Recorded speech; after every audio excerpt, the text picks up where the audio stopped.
This is a track guide for the LMP2 on Silverstone, for the first pre-season and the first race of the Virtual Endurance Championship. So, once going onto the main straight, we will be setting up for the first right-hander. It's a very quick, and although it's possible to do it full throttle, you will burn up the tires if you do so. A slight lift is just sufficient enough to save the tires. On the inside you want to take quite a bit of curb, but for the sake of consistency try to avoid the red curb. On the exit don't run wide, as the grass will probably send you into the infield where you are pretty certain to get a track cut, even after losing significant amount of time. After this you will be setting up for a very slow and tight right-hander. You will be braking at a bit of an angle, but avoid locking up the right front at all costs. As locking up heats up the tires a lot, you will lose a lot of time to the next left-hander where the load will be on the right front tire. There you want to come in as wide as possible, so try to stay right of the track as much as possible. For the left-hander you want to turn in earlier than you might expect. Be certain to hit the inside curb, as that's where the grip is. It's preferable to hit the sausage curb on the inside over running wide, as running wide costs a lot more time. At the exit, try getting on the throttle as early, but also as smooth as possible. This avoids excessive rear tire wear, and running wide at the exit means having to take the long way around, which is a lot of time. At the exit of the left-hander, you can take a bit of the curb to make the turn less tight, which will help you with getting as much speed onto the long straight. This straight, you will probably see a lot of overtaking, so this exit is crucial. Braking just before the 50 meters boards brings you to a slow left-hander, which brings you into a very long double apex right-hander. So at the next exit, you can even run onto the curb, as you can come onto the right-hander at the right side of the track. Here hit the first apex early, then let your car run to the middle of the turn while lifting. This will turn the car into the right direction for the second very late apex, which gets you into the old start-finish straight. Try to carry as much speed as possible here.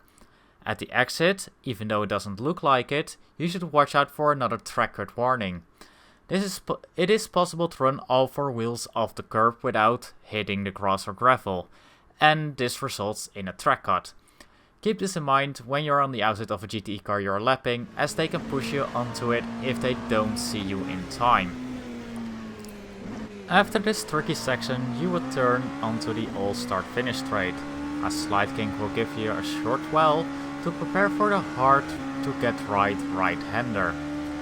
You need to slow down a little bit more than you think, as on the exit there's a newly laid anti-cut curb, which if you go over it will scrape your underplate, losing you quite a bit of speed, so keep your wheels on the curb without going over it. On this right-hander be sure to take sufficient curb, and don't be afraid of the grass, as it doesn't affect your car a whole lot if you slightly touch it. A short straight does bring us to the hardest part of the track. At the first right-hander have a slight lift to 5th gear, so you have a little bit of space to turn into the left-hander. Shift down to 3rd before hitting the curb on your left. You can take quite a bit of curb depending on how your car is set up. Now shift down to 2nd gear to throw your car into the right-hander. The curb there can be quite unstable, but try to use as much as possible. At the exit, let your car run onto the curb as much as possible. This is so you can get the most speed onto the next straight.